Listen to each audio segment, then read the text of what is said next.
읽겠습니다. 내 마음이 좋은 말로 왕을 위하여 지은 것을 말하니 내 혀는 불솜씨가 뛰어난 서기관의 도구가 같도다.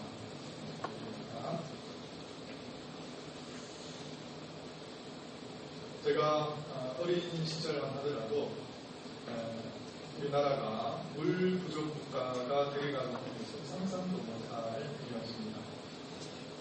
동네를 가로지르는 쉬는 물은 말할 것도 없고 앞산에서 내려오는 개천에도 물은 차고 넘쳐들었습니다. 산마다 약수터는 또 얼마나 많았는지요. 저는 이제 도해지에서 줄곧 자랐는데요. 새벽마다 지역 주민들이 하는 일이라고는 일찍 일어나서 산책로를 따라 곳곳에 자리하고 있는 약수터까지 올라가 약수물 한 잔 시원하게 들이키고 산책로를 따라서 그 체육공원에서 면소체전을 하다가 내려오는 일이 아침에 일과였습니다. 그런데 요즘 어떻습니까? 그렇게 많던 약수터가 점점 전국적으로 줄어들고 있습니다. 뿐만 아니라 그 많던 수량도 곳곳마다 줄어들고 있다고 합니다. 물이 메마르고 물이 귀한 시대를 우리는 살아가고 있습니다. 그러다 보니까 심지어는 좋은 약수가 나오는 생터가 적게는 수억에서 많게는 수십억의 요즘 가격대의 거래가 되고 있는 그런 시점에 있습니다.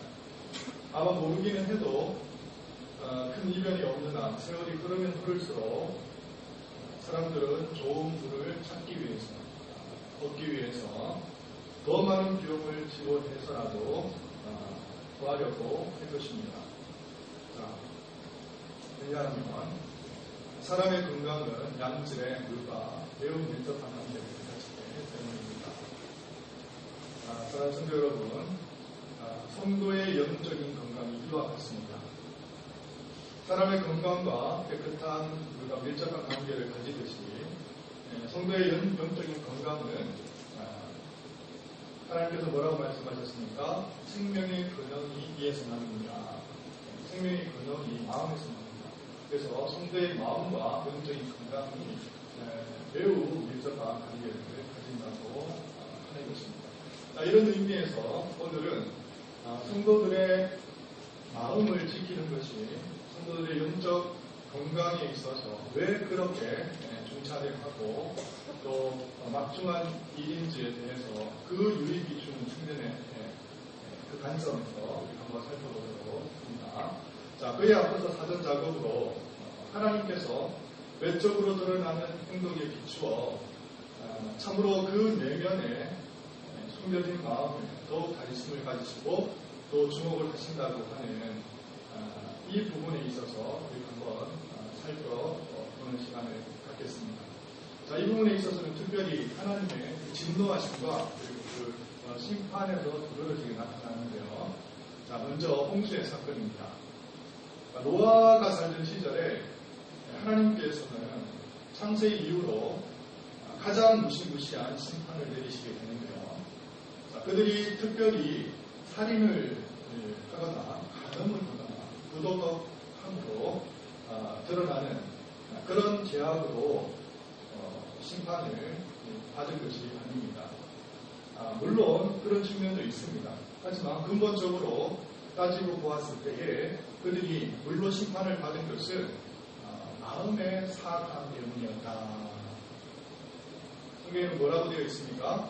여호와께서 마음에 생각하는 모든 계획이 항상 악할 뿐임을 아시고, 뿐만 아니라 하나님께서 특별히 당신의 백성으로 삼으신 이스라엘에게 하나님께서는 매우 진노하신 경우가 많았는데요.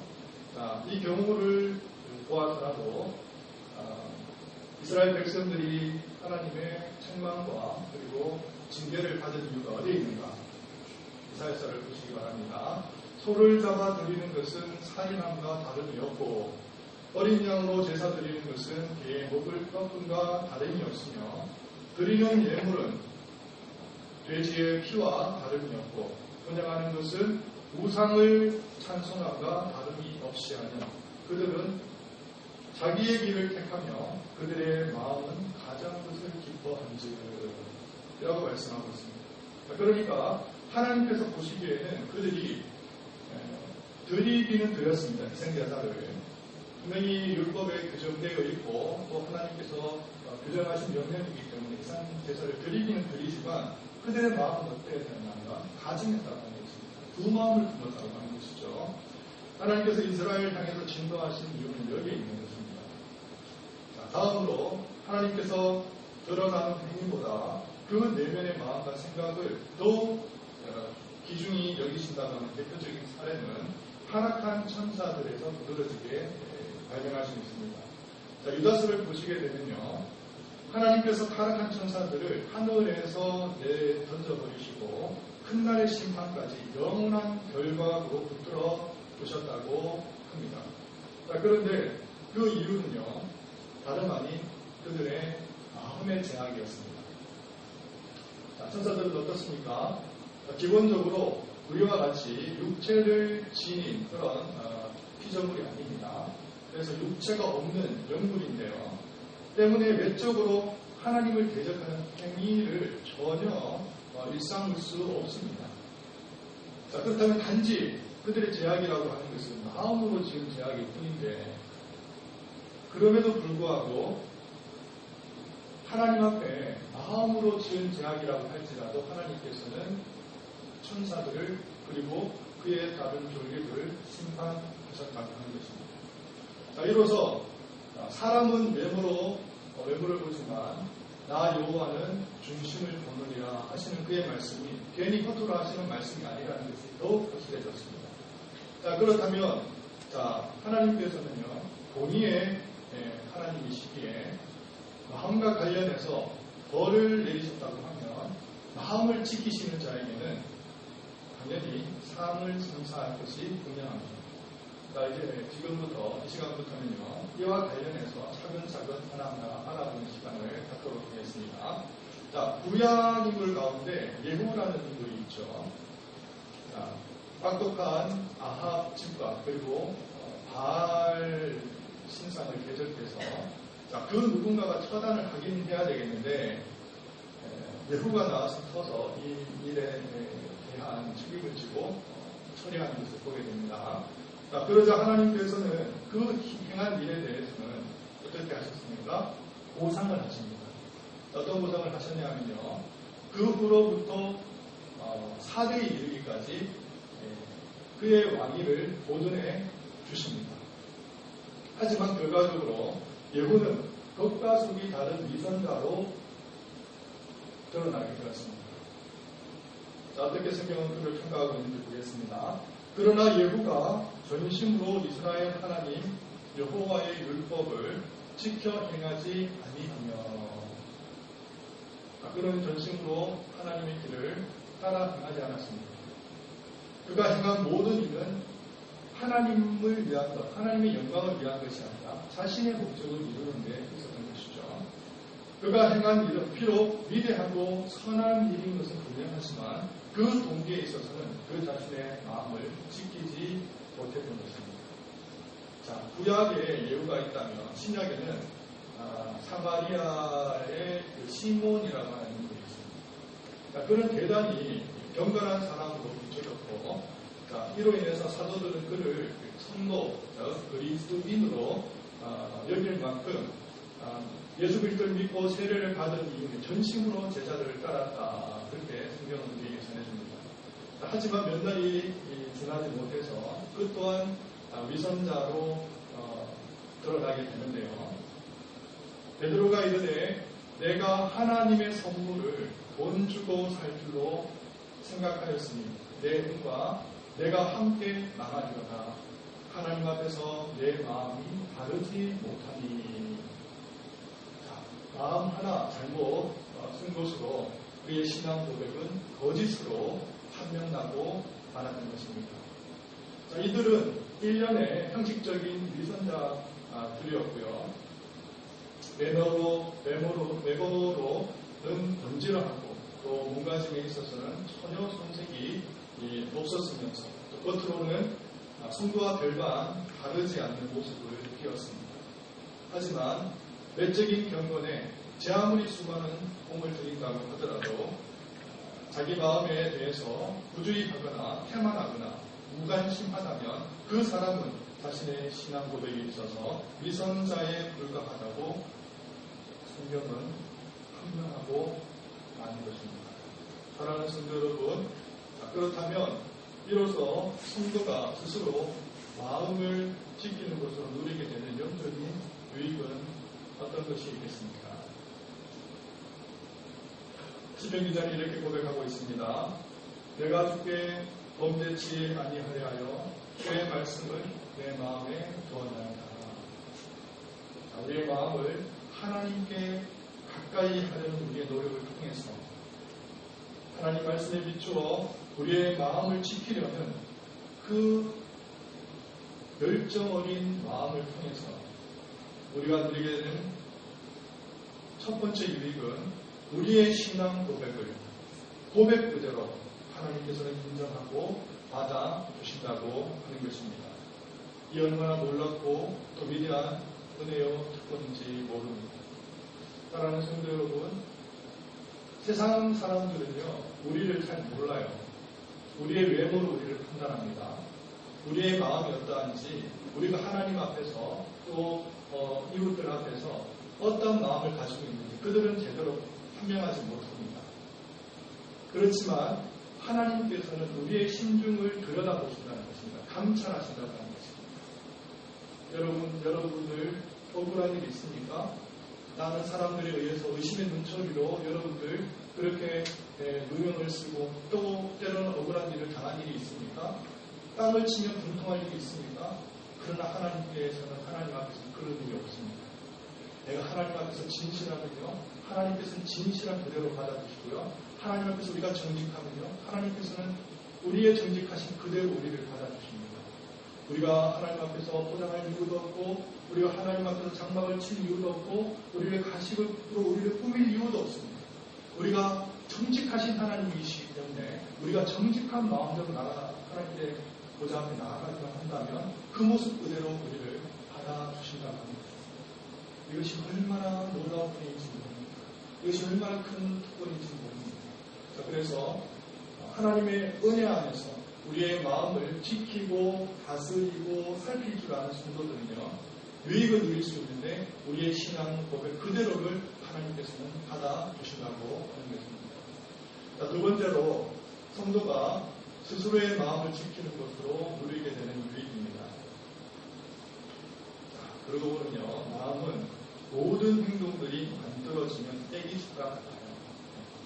자, 애기지 마시죠. 자, 아기가 생기면 언젠가는 열달이 다 채워지게 되면 출생을 하는 것처럼 우리의 행동도 우리의 마음속에 생각으로 웅크리고 있다가 언젠가는 일단의 정서나 감정이 자극을 받게 되면 신속하게 이 생각이 행동으로 태어납니다.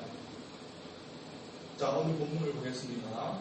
자, 본문을 보시게 되면 시편 기자는 본문을 통해서 성도의 거룩한 삶이 어떻게 만들어지고 가능하게 되는지를 잘 설명하려고 합니다. 저는요, 개역 한글 성경을 읽겠습니다. 내 마음에서 좋은 말이 넘쳐 왕에 대하여 지은 것을 말하니 내 혀는 필객의 붓과 같도다. 조금 다르죠? 보시게 되면요, 시인의 마음은요, 이미 좋은 생각들로 많이 지어져 있습니다. 그럼에도 불구하고 그 마음은 계속해서 좋은 것들로 넘쳐나고 있습니다. 하지만 그 생각은 마음에 아직까지는 머무르고 있는데요.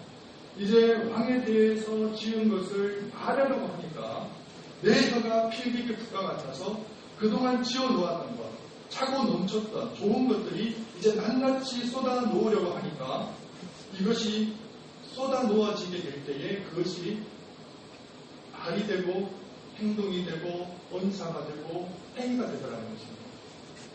주님께서 말씀하셨죠. 이런 원리를 주님께서 우리에게 가르쳐 주신 적이 있습니다. 선한 사람은 그 쌓은 선에서 선한 것을 내고 악한 사람은 그 쌓은 것에서 악한 것을 내느니라. 그렇습니다. 바로 이것입니다. 성도가 스스로의 마음을 지키는 것으로 누리게 되는 유익은 어떤 것입니까? 마음이 하나님의 은혜 가운데 있게 되는 것으로 성도가 스스로의 마음을 지키게 되고 살피게 되고 다스리게 되어질 때에 하늘로부터 그 성도는 놀라운 유익을 누리게 되는데, 그 유익은 다름 아니라 그의 삶 속에서 밤하늘에 빛나는 별처럼 우리의 삶 속에서 거룩하고 신령한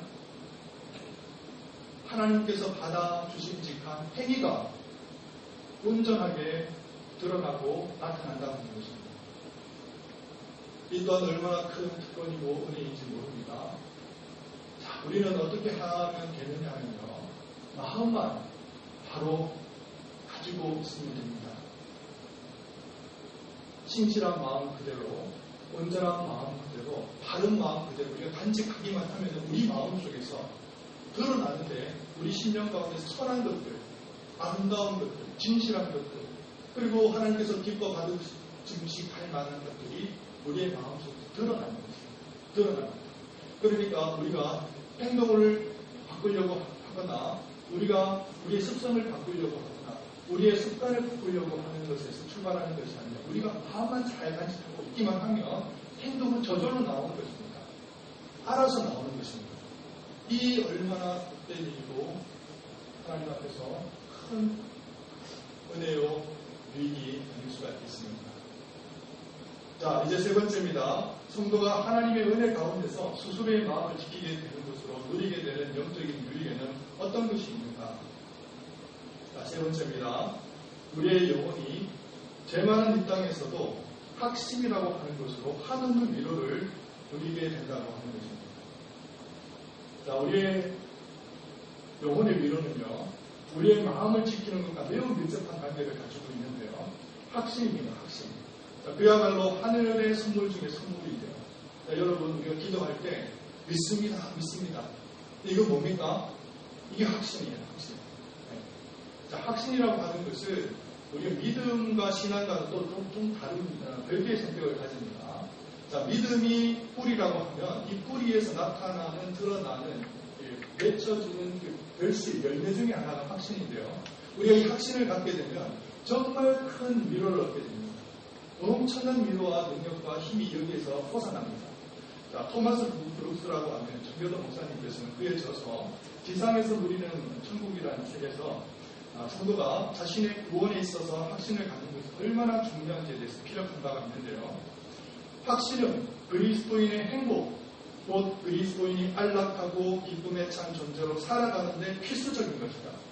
하나님의 은혜를 소유하는 것, 그리고 더 나아가 우리에게 그런 은혜가 있다는 것을 확신하는 것은 하늘의 왕좌에 올라 앉아 있는 것과 같다.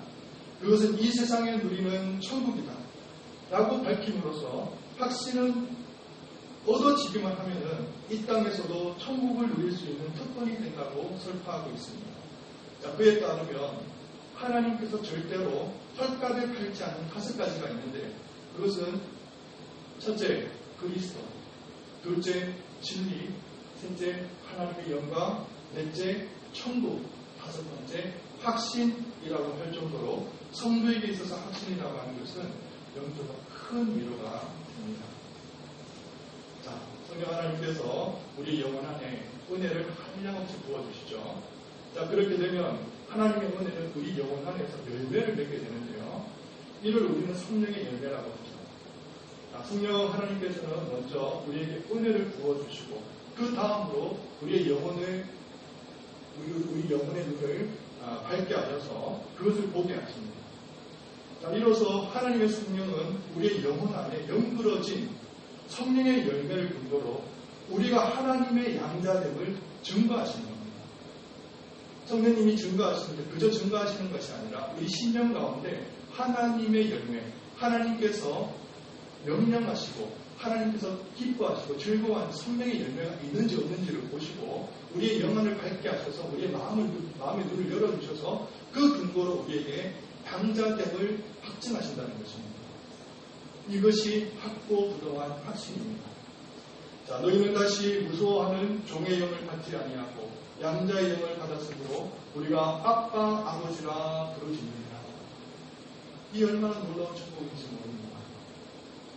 자, 그러고 보면 하나님께서는 마음을 지키는 것과 확신의 위로를 하나로 묶어주셨다고 할 수 있는데요. 자, 보시겠습니다. 자, 이제 강바닥에 떨어진 작은 금사라기를 찾는다고 생각해 보겠습니다. 자, 그러면 여러분 어떻게 하셔야 됩니까? 물이 맑아지거나 잔잔할 때까지 기다려야 되지 않겠습니까? 자, 그래야지 강바닥에 떨어지는 작은 금사라기를 볼 수 있고 찾을 수 있습니다. 자, 이와 마찬가지로 우리의 확신이라고 하는 금사라기가 우리의 심령 속에 떨어졌습니다. 그런데 우리 심령은 어떻습니까?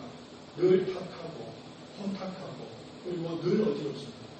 이 가운데서 우리 확신을 찾아내려고 하면 우리의 마음이 맑아지거나 잔잔할 때까지 기다려야 됩니다. 그러고 난 이후에 우리가 얼마나 많은 수고와 경계와 부지런함으로 우리의 자신의 마음을 지키고 돌봐야 하겠습니까?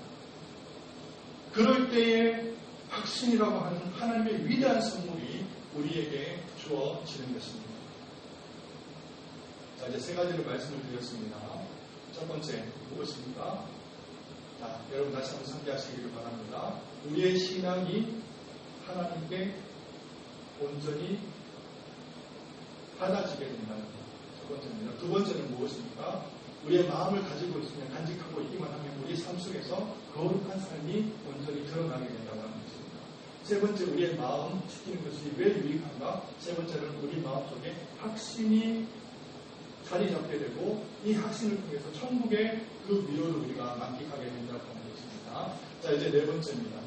성도가 하나님의 은혜 가운데 스스로의 마음을 지키게 되는 것으로 누리게 되는 영적 유익에는 어떤 것들이 있는가? 자, 이제 네 번째. 유혹의 시기에 시험에 빠지지 않고 마귀의 소나기에서 건짐을 받는다고 하는 것입니다.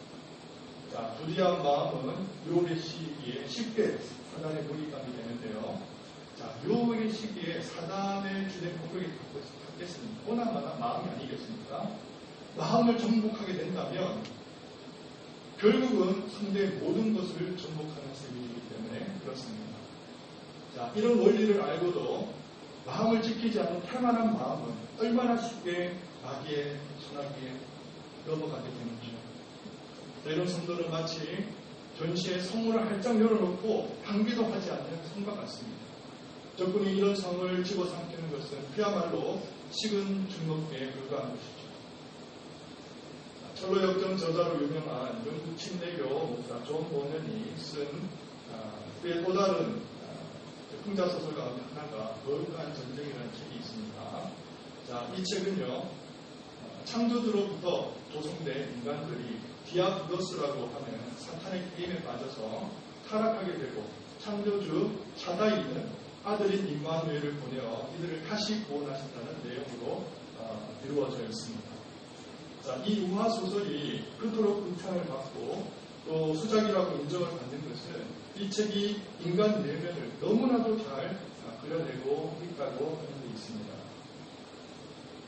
구원을 받았음에도 불구하고 구원에 대한 감사와 감격이 없이 살아가던 인간 마음에 하나님으로부터 심판을 받은 디아블로스라고 하는 사탄이 찾아와서 왕노릇하게 됩니다. 그들을 부추기고 그들이 방탕하게 하고 그들이 타락하게 하도록 일조합니다.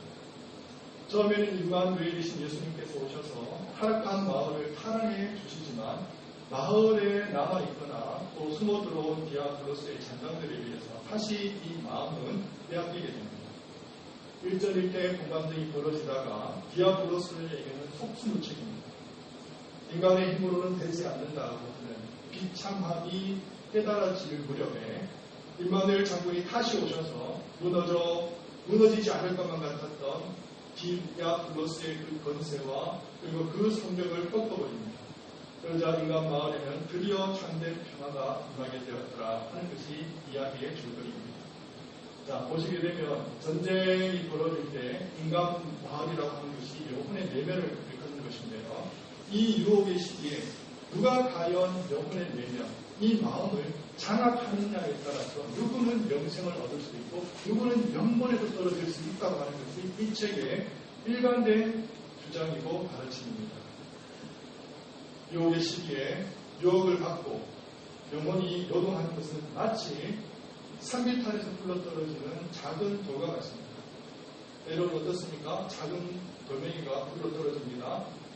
이것을 굴러떨어질 당시에 제거하거나 제어하거나 통제하게 되면 아무런 문제가 발생하지 않습니다.